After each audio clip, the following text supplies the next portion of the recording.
What's up? We are. That's right. That's right. That is true. Mark Chester in the house. Welcome to the Eat the Brick podcast. We forgot to put the brick somewhere. Yeah, thanks. It's good to be here. Mark Chester. Good to be back in Chattanooga. Mark Chester, the way I was introduced to him was he was a student and friend as well as caretaker of Count Mbutu when we met, and that was in Asheville. He also played with Colonel Bruce Hampton. He also has played with, we play in Brother Fat together, and we've traveled coast to coast, Florida to Alaska together. So Very true, very true. Very good man. Very excited you're here. Brother Fat being a tribute band to Count Mbutu, which I guess we'll And Count tell that story. Mbutu, Count Mbutu notably played with three notable groups just off rip. He started playing congas when he was 35 years old. I think that's He right, then yeah. played with Parliament Funkadelic. Mm-hmm. He then played with Colonel Bruce Hampton in the Aquarium Rescue Unit. And then he played with Derek Truck's band as a percussionist for those three notable groups. And then everywhere in between, right? And Soul Stew Revival, which There we was go. kind of the There we go. beginning of the whole Tedeschi Trucks There we go. thing. Wonderful. Yeah. He played in his first band was Parliament Funkadelic. Well, I don't know if it was his first band, but he played in Parliament Funkadelic, which was the important part. Yeah. That's crazy. He said, wild. I got paid $800. He said, and they took $300. And I said, how'd that go? He goes, well, they gave me $800 and then they took $300 and they said it was for the party fund. And I said, well, I don't. He goes, well, I don't party. He goes, well, you better, because we're taking $300. It was the band fund, you know. What is that for the audio tech, you know? Yeah. Got to pay the sound man. Tell me about playing with Colonel Bruce. How that, how that connection made. I'm assuming through Count Mbutu. Yeah, the Count was really the catalyst of all of it. I met him, as I was telling you a minute ago. I started playing congas. Some friends of mine had a garage band, and I was kind of jealous that I, didn't really play anything. And having been a drummer when I was a young kid, I knew I had a little bit of rhythm. So they had a guy who was playing congas who quit the band, and I asked him, I said, if I go buy a pair of congas, will you let me start sitting in? And they were like, sure, if you're not any good, we'll kick you out. And I was like, okay, well, that's a fair challenge. No problem. So I did, and Count Mbutu was always, anytime he wasn't on tour with Derek Trucks, he was in Atlanta sitting in with whoever would invite him to, who would ever pay him to come and play. And so I started going to see him, and about the second or third, probably the third time that I came out to watch him play, the band got to a break, and he got up and he walks over to my table and says, "Hey, I've been noticing you've been coming and watching me play.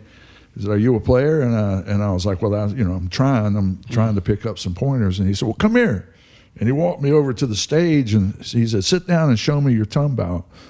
And I was like, okay. And I got my first lesson right there during the break. And he said, "Here, let me show you how to do that tumbow better." And then he gave me his phone number. He said, "If you want to take some lessons, call me up." And so a couple months later, I called him up, and he was out in California with the Derek Trucks band, and they were recording an album. And he said, "Yeah, call me when I get back to town. I'll be back next week." And I got my first lesson from Count. And then we became friends immediately, and we just clicked like we had always known each other. Heart to heart, man, I can tell you that. I miss him very much. But, I bet. So anyway, he was my inspiration, and he said, if you want to be a player, you need to start coming up to this place where they have a Wednesday night jazz jam. It's this Indian restaurant called Bojanic, and that's where I met Garv Malhotra, who is our bandmate and Brother Fat. I'll get to Brother Fat in a second. And some of the greatest musicians you can imagine used to show up there and play every Wednesday night. And whether he was playing or not, Colonel Bruce was there every Wednesday night. So I got to meet Colonel Bruce and got to know him pretty well. And then it wasn't long after that, I ended up moving to Asheville, North Carolina. So whenever Colonel Bruce would come up to Asheville, I would go see him, and he would invite me to come and hang out in the green room. And then I invited him to start staying at my house, which he did. And we became close friends. And then he invited me to start sitting in and play nice. with him, which was what a lucky stroke, because, you know, when people find out that you played with Colonel Bruce, it doesn't matter if you're any good, you know. You get invited to come and play, you know. And so over the years, I have met and become friends with just so many people. And then it was at a, that's how, you know, Joel and I met. It was when Bill Fleming brought the Get Off the Grid Festival to Asheville. And Joel came to play, and he found out that I had Count Mbutu up there. And I found out that I heard that the members of the ARU were going to be there, and I'd just gotten back from a big long trip. Immediately ran up there, and I walked backstage because I was playing, and you were just the first person I saw. I said, "Hey, does Count Mbutu need anything?" And you said, "Well, who are you?" And I said, "I'm nobody. I'm just here to help," you know. And you know, that's how I'm. And you were like, you were just. It was happenstance that we talked about. And yeah, I'm actually Count Mbutu's driver, and he's going to be doing a conference seminar tomorrow. And you know, he's actually needs some ibuprofen, and we're looking for that for him right now. And boom, like it was just like. You were just so welcoming, and you know it was instant. You know, it was really cool. Yeah, it's really cool. It clicked with you just like I did with Count. Yeah, it wasn't like it was like, yeah, we're friends. All right, yeah. You know, like it was. And then, and of course, he lived in Chattanooga, as he, you know, that's still his home, and I'm Asheville. And I started getting these regular phone calls from Joel, and I was like, "Why does this guy? He keeps calling me like a lot, you know. None of my other friends call me as much as this guy. On the way does, to work you know? every day. He's half my age. I-65 South every day. I remember. So long story short, we you know, became very good friends, and then Count's health started failing. In fact, his health was already kind of on the decline at that time, and when he was really getting pretty ill and racking up a lot of hospital bills and stuff, I decided to put on a benefit for him to help him, you know, to raise a little money for hospital bills, and invited Joel immediately. And I said, I want to put a band together, you know, to play at this benefit. And we decided to call that band Brother Fat, because Count had told me a story one time that he was relating to me with his buddies, you know, used conversations, and he said, this buddy came up to me one time and he was asking me advice about, you know, getting married, and he said, Brother Fat, and I stopped him and I said, Brother Fat? And he was like, yeah, that's what they used to call me. And I was like, well, they called you Fat Larry, right? And he said, yeah, that was my nickname, but when they were talking to me, it would be like, hey, Brother Fat, tell me, you know, and I would be like, Brother Fat. I was like, man, that's like the coolest nickname I've ever heard. And I said, and one day I'll tell you, I'm going to have a band with that name. Yeah. This was years ago, you know. And so then came back to that time where his health was failing, and we decided to put on that benefit for him. I remember we were talking a lot about, hey, I don't know what to do. I should do something. I don't know what to do. And I was like, well, then let's do it. Like, let's do it. I remember that conversation. We're going to do it. Yeah. And we're going to do a memorial. A benefit show. Right. We're going to do a benefit show. August 13th, was it, or something like that? And we're going to do this. We're going to do this. And he passed a couple weeks before. In the middle of time, July. We had those picnics at his house where he was residing at the time, and at one of those, you know, gatherings that we had with a bunch of his friends that came, and I told him, you know, we had talked about, we're going to do this benefit show for you, and I said, we're going to put together an all-star band. I said, who do you want that headline? And and it was like to motivate him to get healthy, right? It was like, hey, you're gonna be there. We will carry you. We will put fans on you. We will have an IV running to you if you have to. You're gonna be sitting up there touching a drum, like we're gonna make this happen. And I remember, like, even like, you know, I'll say it publicly, like we were hanging out, and at the time, you know, everything was legal, and I looked at the Count and I said, Count, have you smoked in a while? He goes, nah, man, they won't let me have it.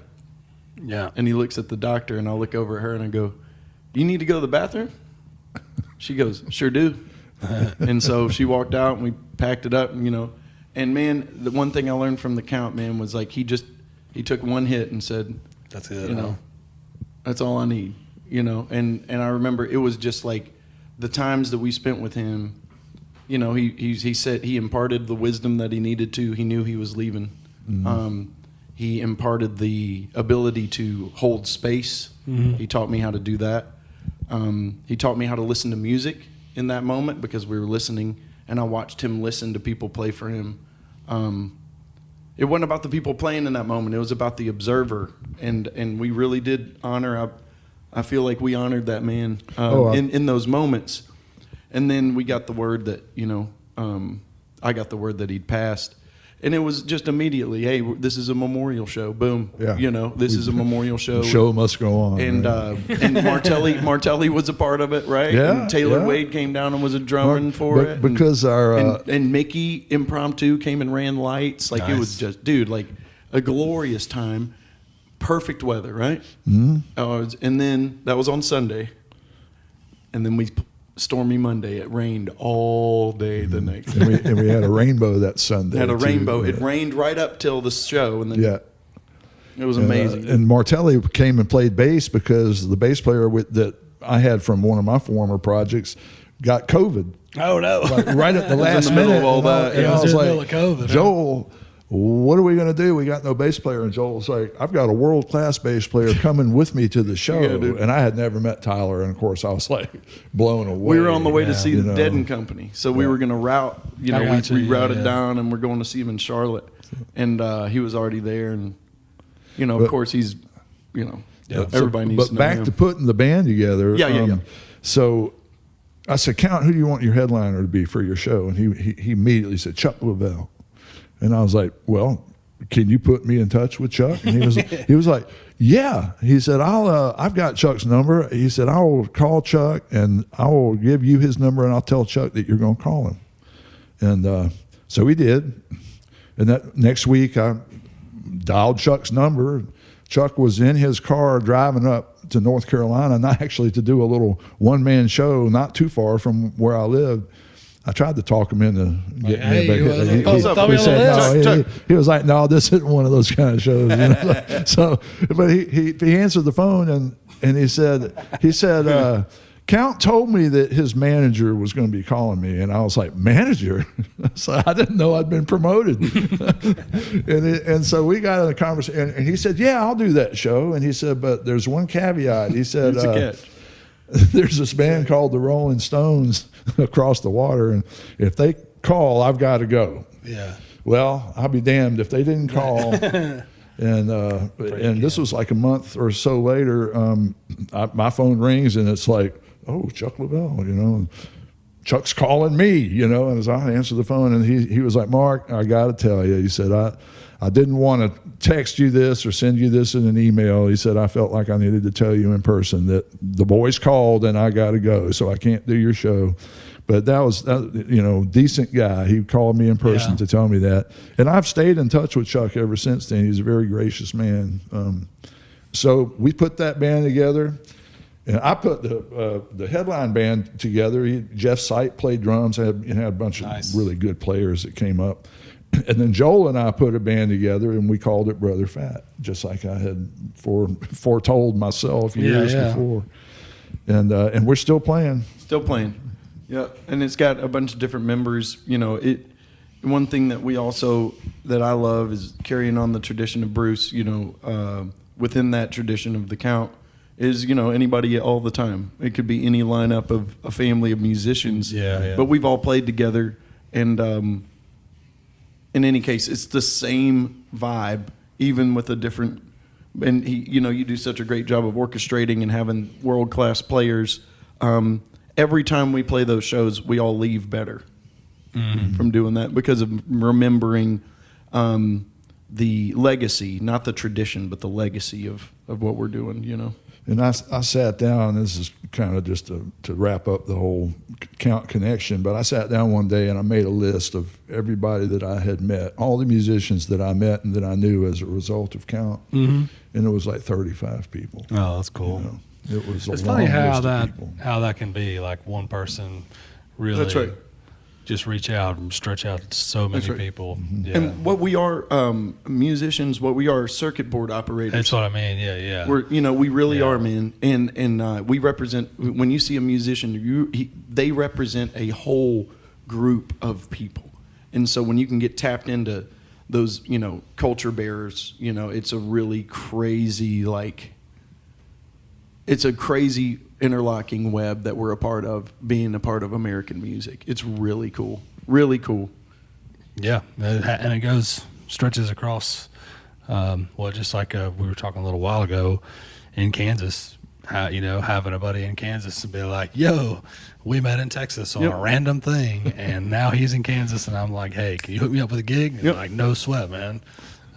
We just happen to be coming through. It's like this fun, like little web of, that just gets kind of strung out all over the place. You guys were both talking about driving across Kansas, and I've always sworn, I said, people think that Alaska is the biggest state, and no, it's Kansas. If you've ever driven across Kansas, That's you right. know. That's right.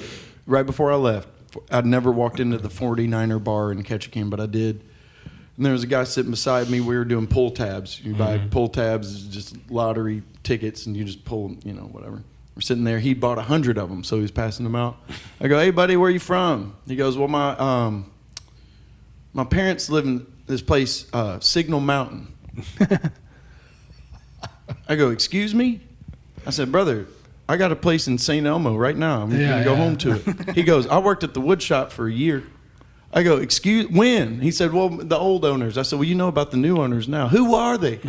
I was giving him Chattanooga news. That's funny, dude. Right before I left, and I went up to Haines, Alaska, which is the most northern you can go in the Panhandle, and there's a Bradley County license plate at the coffee shop. So I run in the coffee shop Somebody drove a Bradley County trying car. to be Alaska calm, right? You can't just run up. You can't do that. You cannot. Not like the South where you're like, hey, buddy, blah, blah, blah. Yeah. I'm like walking in the coffee shop. Hey, is there somebody from Chattanooga in here? Yeah, she's in the back. Tell her that somebody from Chattanooga's here. I wanted to be like, yo, call her out. Like, this is crazy. It just like the interconnection of things, it's just beautiful, man. So cool. Yeah, it's funny. I gave a guy $20. I got to tell this story. So there's a guy that walked up to me in Virginia, and he said, hey, I'm about to go see Sickard Hollow. Right? Mm-hmm. I go, oh, those are my brothers, man. Those are hey, Parrish, I've spilled blood with that guy. Hey, give him $20. I hand the guy $20 for, anyway, 6 months goes by. We come back to Roanoke, Virginia. The guy goes, hey, I gave it to him. All right. I hadn't heard anything from Parrish, right? So I'm up, traveling on the road. I get a message. He goes, hey man, did you give a guy $20 in Roanoke, Virginia to give to me in Roanoke? I said, I sure did. He said, brother, that's insanity. But there's certain connections that you can bank on them. It's so cool, man. Sickard Hollow, that's a great band. Great band. Yeah. Great band. I mean, I feel. Love those boys. Yeah. Alex, I saw him play his first gig at the End. Really? In Nashville. First time he was a front row kid for Cosmic Shift. He didn't even play the guitar. Oh, really? Yeah. That's cool. And super thankful for that night because I ran up to him and I grabbed him by the shoulders and I said, if you don't do this, this is going to haunt you for the rest of your life. You were born to do this. And didn't play bluegrass. Started picking, dude. And over 6 months, I'm like, what in the world is this kid doing? They're coming out to the jams. Then they stop going to the jams because they're doing their own jams. And I'm like, this is it. This is so great. So definitely super a picker thankful. for sure. Definitely a picker for sure. Picking. Yeah. Picking. Yeah. And that boy's he's also a runner, so you can tell his endurance. He's just practicing, Anyway. How are those bluegrass jams going too? Good. Bluegrass jams are going real well, Love man. hearing it. yeah, everything's going right. Chattanooga's on the track like IBMA's coming up. Everybody's getting fired up for it. We got You should come for IBMA. Ramble all's getting squared away. Yeah, T-Dog always comes down. It'll be good to see him. Yeah. I love that, man. People come to Chattanooga now, starting to see Barrel House, starting to see what you're doing. Like people that, like, oh, wow, this is what you. I mean, we housed like 7 journalists last week that came to watch all about bluegrass. They wanted to see. We came out and set up a little mock show for them, Yes, but then they came to Tuesday Night Bluegrass Jam, but then we took them. Come on, man. Wednesday Night Picking. It's all part of Chattanooga Visitors Bureau. Set it all up. So Let's go. Yeah, I mean, there's a bunch of bluegrass stuff planned here. I mean, it's a bunch of stuff going on here in Chattanooga in the fall. Pretty pumped about it. Mm-hmm. So you said that you got to know Colonel Bruce pretty well, but you kind of skipped over that part of it. You moved right on. The Colonel Bruce story. So explain. Like, I know you said it was you were saying every Wednesday night Bruce was. Is this in Atlanta?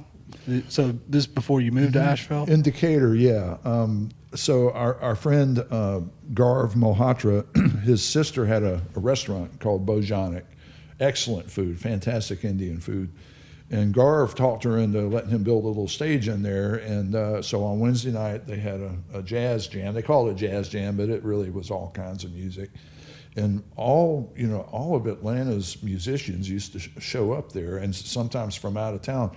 I walked in one time, and there's this older, black guy playing drums, and I don't remember who I asked, but I thought, who's that at the drum kit? That's Bernard Purdy. And I was like, what? What's he doing here? It's like, friend of somebody, guy, they invited him. But Oliver Wood used to play there, and of course, That's like cool. I said, Colonel Bruce used to show up every week, and sometimes would play, but most of the time he was just there to watch. Every now and then, Derek and Susan would show up. I never was there on the same night, unfortunately, when they showed up. But Nick Johnson, I got to know Nick very well when he was about 17 years old. He was playing up there every week with Kevin Scott. These guys all went on. Nick Johnson's now playing with Widespread. Kevin Scott's playing Warren Haynes. with Warren Haynes and Government Mule. Dwayne Trucks, of course, was up there every week, and he's playing in Widespread now. And I met all these guys, in this humble little environment and everything. And so, Colonel Bruce and I kind of became good friends, and I wanted to share a story that I apparently, back when my hair was a lot shorter, I resembled from the neck up a friend of Colonel Bruce's named John Merritt. He's a very talented musician, and he, played with Colonel Bruce along with a lot of other people. Mm-hmm. And then Colonel Bruce, he said, "Man, you look like John." He said, "You even sound like," he said, "you laugh like John. You sound just like him." He said, "I got an idea. We're going to pull a fast one on John. I'm going to play a little trick on him." So he said, "I'm going to do an interview with you." He said, "Your name is John Merritt, and when I ask you questions, I'm going to give you, it's like silent little, keys on how to answer those questions." And so, and we got into kind of a low light situation where it's kind of shadowy looking and everything. And he started videoing me on his phone and asking me, "Well, what's your name?" "My name's John Merritt." He said, "What do you do, John?" "I'm a musician." "What do you play?" And he goes, and I was like, "A keyboard." And he goes, and I was like, "And saxophone." And we did this little interview. And then we finished it, and he sent the interview to John and said, "John, do you remember this interview that we did, a few years back?" And John he really thought it was him, and he was really distressed that he couldn't remember doing the interview. And Bruce was telling me all this later, and he was just cackling, telling me that. So he was having so much fun with it, and he was like, "We're going to do it again." So we did another interview, and he sent it to him, and he's like, "Hey, I found this other interview, John, that we did back about the same time." And John was like, "Okay, damn it, what the hell is going on here?" So finally Bruce, led up, and John had apparently even showed it to his wife and said, I don't remember doing these interviews." And she's like, "John, I don't think that's you." And he was like, "It's obviously me. Look, that's me."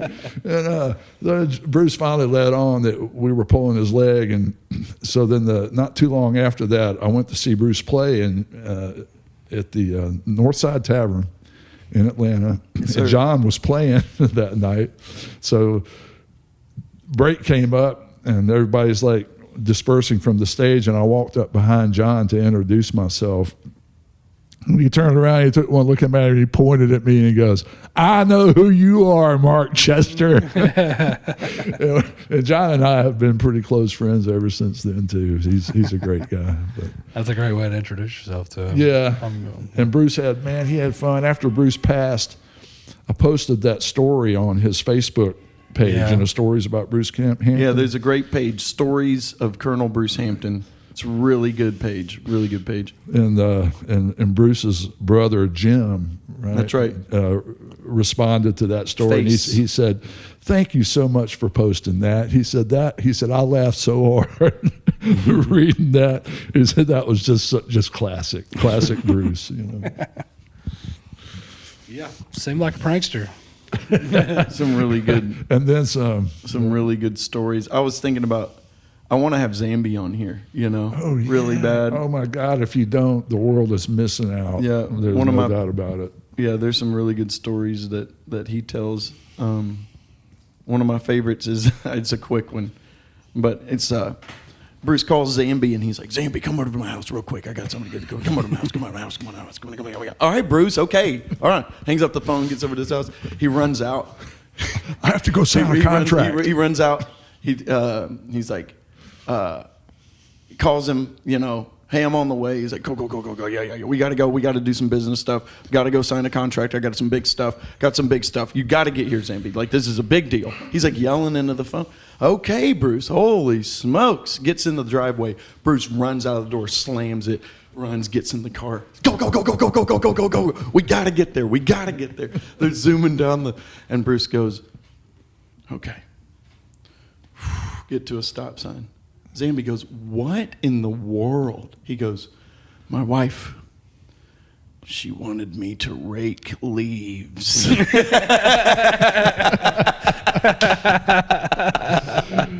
Apparently, His wife Apparently wanted his- him to do yard work, and his he wi- was like trying to get out of it with everything he had. Zambi pulled up in the driveway, and Bruce is standing in the driveway waiting for him. Like, go, you know? go. And his wife's standing behind him. I haven't heard She that. wants part. me to rake leaves. She wanted me to rake leaves. Oh, man. So good. How many shows did you get to play with Colonel Bruce? Probably, I try to remember that all the time. I go back and I count in my head, how many was it? Because it was only over the course of maybe a year. And I guess I played about 7 or 8 shows with Bruce. Maybe At least maybe 8 or 9. I've seen at least 8 documented. Okay. So probably at least 8 documented. Yeah. Sorry, I'm a nerd. He's I knew that's you one thing he before. knows about. But I got to go play my very first festival down at Spirit of Sewanee Music Park, or the Sewanee Roots Revival with Colonel Bruce. And that was like one of the greatest gifts anybody ever gave me, because I didn't deserve to be there. But It's on video too. Yep. We've watched it. Yep. Yeah. And he was taking care of me. Yeah. Have you been back to Sewanee a couple times since then? Yeah. In fact, I got Bunches to of play times. at the spring reunion this past year, this last spring with Ralph Roddenberry. Oh, that's cool. And had a lot of fun. It was a great hang over the weekend. And you help with the drum workshop? A drum workshop. Garv's Been drum helping workshop. Garv with that for the last couple of years, Yep. 2 or 3 years. Yep, 3 years. With Bruce, was that the first time you'd been there? Used to go down for the Wanee Festival. I gotcha. Yeah. Went to quite a few Wanee festivals. But that was the first festival I ever played. And of course, I had always been like, man, one day I want to be on that stage. You know? So I finally got to do it. That was like, What was the that was a moment. Yeah. That moment, like, was your favorite moment on stage? Your favorite moment off stage when it was over? Something that stands out in my memory. It was I got to go the following year with after Bruce had passed, and so I got invited because I had been part of that little circle at the end with the Madrid Express is what he was calling that band at the very end, So Jeff Mosier took a group of people down the following year and called it the Appreciation Orchestra, and it was all a tribute to Bruce. And I just remember playing that show, and I had never met him before, but as we finished the show and I'm getting up and getting ready to pack up my congas and drag them backstage and everything, and I feel a tap on my shoulder, and I turn around and there's Jim Lauderdale standing right behind me. And he goes, "Great show, man, great show." That's cool. I was like, wow, thanks, man. Yeah, that's awesome. That's the first time I'd met Jim. Heart of gold. Yeah. That guy has a heart of gold. He is cool, man. I got to open for him one time. He's super Oh, yeah? cool. Yeah. And I've met, just going down to Sewanee over the years, just met so many people and musicians, and it's a family, For sure. If you ever meet Jim Lauderdale, just hand him coffee. That's a good way to say hi. Just throwing that out there. Anybody that wants to know, that's the way I met him. One year we were, it was at Americana Fest, and we were like backstage at Americana Fest at this hotel, and it was kind of crazy because it was like where I was just playing banjo for somebody. I was not, I was just a utility player, but I was the same kind of thing. Like I was just in with all these folks, right? And there were all these people on this like cool backstage or whatever. And then like all of a sudden there was just like big shuffling, and it was like, move, we got to do it. And then like 3 people, and they were bringing in Jim Lauderdale's suits. And it was like everybody wanted to get a picture with Jim Lauderdale's suits. They were like, "Oh, here they come!" At Americana Fest. I mean, it was like a whole incredible best dressed man in show business. That's for sure. They were like, "Here he comes! Never seen a hair out of place." Yeah. One of the things that all of us in that Colonel Bruce family that we find ourselves talking about is that we all seem to have dreams about him from time to time. And the first one that I had, I will never forget, and I just wanted to share this since we've been on that subject. I just wanted to share this dream. But I was going through a time where, Bruce had already passed, and that was a big loss, for everyone, but for me in particular, because I felt like, man, there goes my coattails, It was like, now I'm going to have to like find somebody else to start, playing with and everything. Ego death. And so I was, lamenting that, and at the same time was like trying to figure out where am I going to go with my music career, because I had another project on the side that was kind of floundering, and I was just kind of in a state of like perplexed, about where is this going next, and then one night I had this dream, and it's like at the end of a show, and I want to say it was Tedeschi Trucks Band, but I can't quite remember. But we're standing in the parking lot next to their tour bus, and Bruce comes up to me and he goes, "I need you to drive them to California tonight in the bus. You got to drive it." And I was like, "I don't know how to drive that bus." And he was like, "Well, you're going to have to learn, because you're going to have to drive them to California tonight." And I was like, "Bruce, I don't have any clothes. I don't have a suit." He's like, "Doesn't matter, And so the next thing I know, I'm sitting in the driver's seat of the bus, and I'm completely like confused. I don't know. It's like a big old giant steering wheel, and so I was like, okay, we gotta go. So put the bus in reverse and start to back up, and I'm looking in the mirrors, and I'm backing up, and all of a sudden I start to see these cars parked behind me. I put on the brakes, and the brakes don't work, and they're not catching, and the bus is rolling back, and I'm about to crash right into these cars, and finally the brakes catch, and I stop. So, oh my God, the brakes don't work on this thing. And I see Bruce standing outside, and I pull the window open, and I say, "Bruce, brakes don't work on this bus." And he goes, and I was like, so all right, so I throw it into drive and start driving down, and I'm coming down the hill, and there's a stop sign, and hit the brakes, and they don't work, and I'm getting closer and closer. I'm about to run right through the stop sign, and finally the brakes catch. And I'm like, oh my God, we got to go all the way to California in this bus, and the brakes don't work. And I'm like, oh God. So I pull out on the road, and I'm starting to accelerate, and I see something out of the corner of my eye, and I turn over, and it's Bruce, and he's on one of those old Stingray bicycles, with the banana seat and the high-rise handlebars. He's just pedaling. And he's like cheering me on. He's like, go, go, go. And then we accelerated, and I left him behind, and that was the end of the dream. Is that the last Bruce dream you've had? I had a couple more that were like really short, but that one was like a novel, you know. That was, well, it was a short story anyway. And I was like, I took that as a message that nothing's ever for sure, you know. Yeah. But you just got to go for it. Yeah. You know. And so that was like, okay, Bruce was talking to me. Yeah. You know. Did you get like a class F on your license and get ready?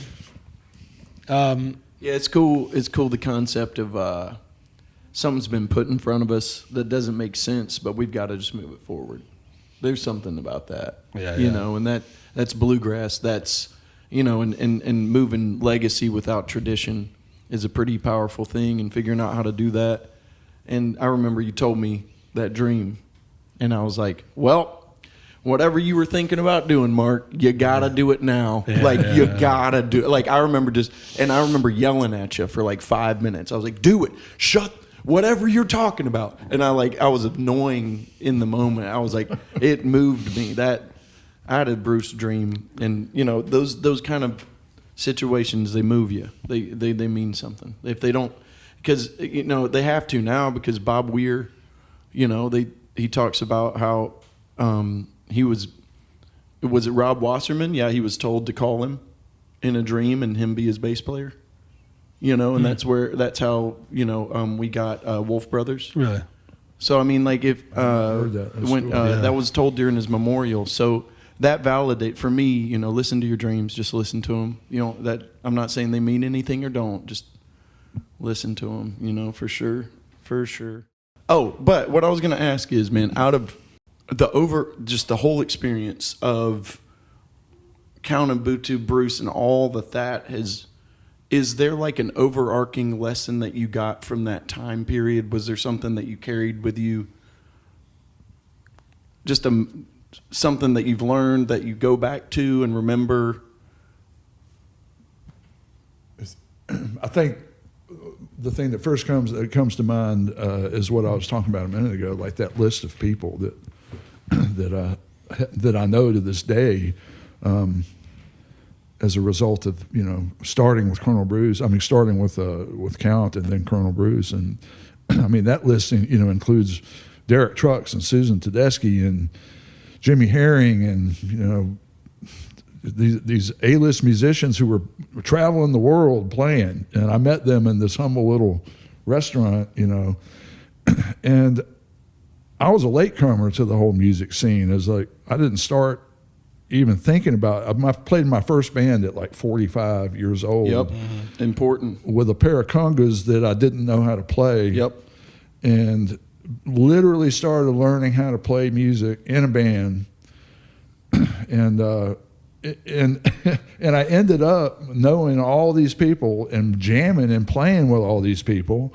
And I have this band today, Brother Fat, that, you know, got Joel in it, but, you know, Matt Williams, who, you know, has been around the Atlanta scene forever, plays with Jeff Mosier. Help me with this. Help me remember who. I mean, he's we're played playing with Randall Bramblett. He's played with Jim Lauderdale. But then you've got, you know, everywhere from Zach Jones, Ethan Johnson, you know, bass players out the wazoo. Like, you're playing with everybody in the Southeast. I think the biggest part that I've gotten from the scene that you were a part of, and that, you know, it's the radical acceptance that you all have of each other, and love that, you know, it's deeper than the quirks that we have as musicians, and it's a true mental health community. And you know, that is seriously what you all have pushed to me, and in my time with Joe Zambi specifically, that we both healed from our relationship by being friends with each other. And I've only left Zambi events, whatever affiliation that may be, feeling better. Right. You know, it is just, it's our joyful noise, you know? And I didn't want to leave anybody out, but I certainly will and have. But I'd be remiss if I didn't mention Mike Barnes, who was one of the most brilliant guitar players. Mike Barnes, Garv Malhotra. I mean, and so where I was going with that is Derek Sandlin. I mean, come on, man! Like some of the best players in the world. And here I am playing with these guys, and it's like it's not always about what a brilliant player you are. There you go. It goes way further than that. It comes from the heart. It comes from intention. We talk about intention all the time. Man. And other players recognize that. And so I don't have to be the greatest conga player in the world, you know. I've got Garv Malhotra, who plays with us, who's one of the best I've ever played with. He plays circles around me, but you know I still get to play. You know, that's the important part. And I'm having the time of my life at 68 years old. I don't think I've ever been happier or more rewarded than this life I'm living right now. That's pretty sweet. Yeah. That's pretty sweet. I had my nephew told me not too long ago. He said, "You are living your best life right now." And I said, "Man, you are absolutely right." Yeah, that's what it feels like, huh? Yeah. That's pretty sweet. I think Randy Steele can say the same thing too. I think, you know, I mean, it's like, both, I mean, all three of us, we're living the dream, man. Yeah, I agree. I feel living good. the dream. Yeah. And for all the quirks and ins and outs, I'd take these quirks over anything else. Oh, for man. sure. Yeah. You know, like, and it's really something worth holding the space of for somebody, for the next person. I agree. That's, if there's any other reason that I'm here, is just to hold the door for somebody else. Yeah. Well, I think you kind of learn the more, you know, something we talked about before was like, as it becomes a little bit more intergenerational. That's right. I'm starting to see now in our bluegrass jam these young kids, you know, and Dude. I was the young guy one time, and now, you know, there's not anymore. How old are you now? I'm 47. 47.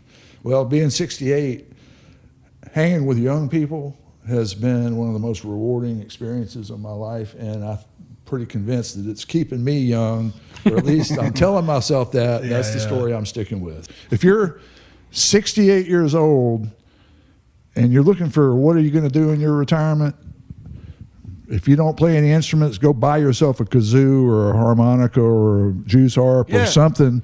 Get in a band, make sure you're playing with some younger people, and you'll discover something that will keep you going. I told someone the other day, I said, you know, one of the greatest parts about playing in a band and being a musician at 68 is because I'm retired, but I don't feel like I need to go anywhere.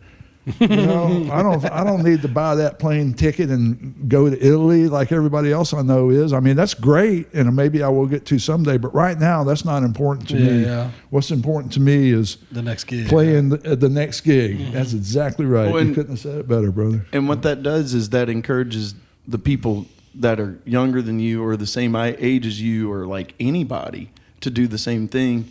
And that's helping what I really feel like if we could just quit being tourists and start investing in the communities that we're in, that would be really cool.